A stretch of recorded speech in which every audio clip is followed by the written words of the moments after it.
अस्सलाम वालेकुम बच्चों, आज का हमारा प्रैक्टिकल है पैक सेल वॉल्यूम। ठीक है, इस प्रैक्टिकल को परफॉर्म करने के लिए हमें एक स्पेसिफिक अपरेटस की ज़रूरत होती है, जो मैं आपको बताती हूँ। सिरिंज चाहिए हमें 5 cc, EDTA पाउडर चाहिए, ये एंटी कोगुलेंट पाउडर होता है। ठीक है, ये हमारे पास कैपिलरी ट्यूब्स हैं।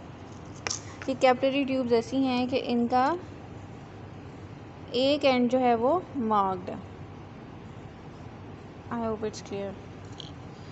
अच्छा, उसके अलावा हमें सेंट्रीफ्यूग मशीन चाहिए। यहाँ पे हमारे पास दो तरह की सेंट्रीफ्यूग मशीन है, क्योंकि इस प्रैक्टिकल को हम दो तरीक़ों से कर सकते हैं। एक तरीका इसका है PCV को डिटर्मिन करने का विद विंट्रोप्स ट्यूब, और एक तरीका है PCV को डिटर्मिन करने का विद कैपिलरी मेथड।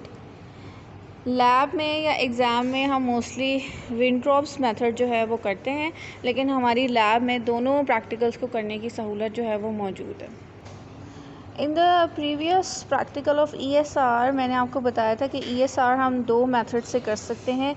एक हमारे पास वेस्टर्गन्स मेथड है और एक विंट्रोप्स मेथड है। And I also told you the difference between Wintrobe's tube and Westergren's tube.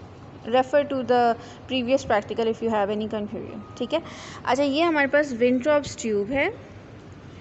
0 to 100 तक आप देख रहे हैं, 0 to 10 तक ये ग्रेजुएटेड है। Basically its length is 110 mm और ये 100 mm तक जो है ग्रेजुएटेड है। ये 0 to 10 तक ग्रेजुएटेड है इन रेड कलर, और 10 to 0 तक ग्रेजुएटेड है इन वाइट कलर। ये जो 10 to 0 वाला पोर्शन है।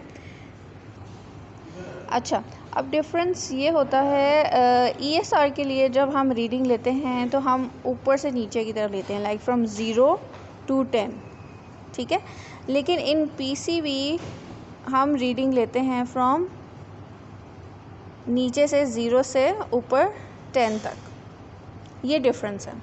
जब हमने PCV के लिए रीडिंग लेनी है तो हम ये जो वाइट ग्रेजुएटेड साइड है, sorry the video is not that clear.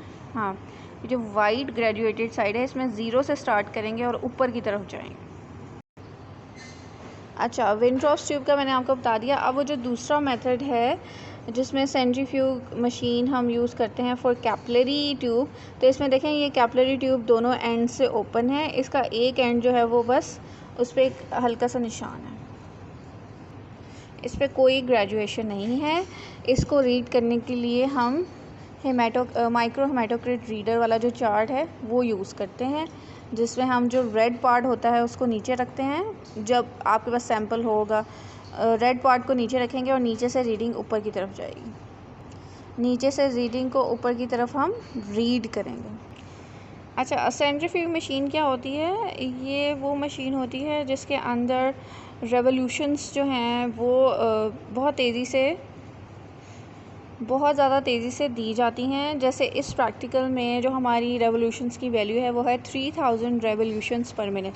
आप देखें RPM इन 200, यहाँ से हम रेवोल्यूशन बढ़ा या घटा सकते हैं। आपने इन अपरेटस को हाथ नहीं लगाना, ये हमारा जो लैब स्टाफ है वो आपको सेटिंग करके देगा। अच्छा, जो अब आपका काम है, हमने अगर विंट्रोप मेथड से हेमाटोक्रिट जो है वो फाइंड आउट करना है तो उसके लिए हम क्या करेंगे? हम पहले एसेप्टिक मेजर्स से ब्लड निकालेंगे, विड्रॉ करेंगे up to 1 or 2 ml in this range. अच्छा, इम्पॉर्टेंट बात यह है कि we are using EDTA powder. Syringe के अंदर पहले से EDTA पाउडर आपने डाल के रखना है, और उसके बाद ब्लड जो है वो विड्रॉ करना है। ब्लड और EDTA पाउडर जो है वो मिक्स हो जाएगा। ठीक है, अच्छा, अब आपके पास एंटी कोगुलेटेड ब्लड जो है वो आ गया है। अब आपकी मर्ज़ी है, वैसे हम एग्ज़ामिनेशन में विंट्रोप्स मेथड जो है वो फॉलो करते हैं, तो मैं आपको विंट्रोप मेथड का ही बताऊंगी, लेकिन एग्ज़ामिनर आपसे पूछ सकते हैं कि सेकंड मेथड क्या है, तो आपको पता होना चाहिए। The second method is the capillary method. अच्छा, let's go for the Wintrobe's method. तो हम इसमें क्या करेंगे? इसका एक एंड जो है वो बंद है। EDTA पाउडर जो है वो ब्लड के अंदर मौजूद है। नीडल उतार के हम जो ब्लड है वो इस विंट्रोप्स ट्यूब में डाल देंगे।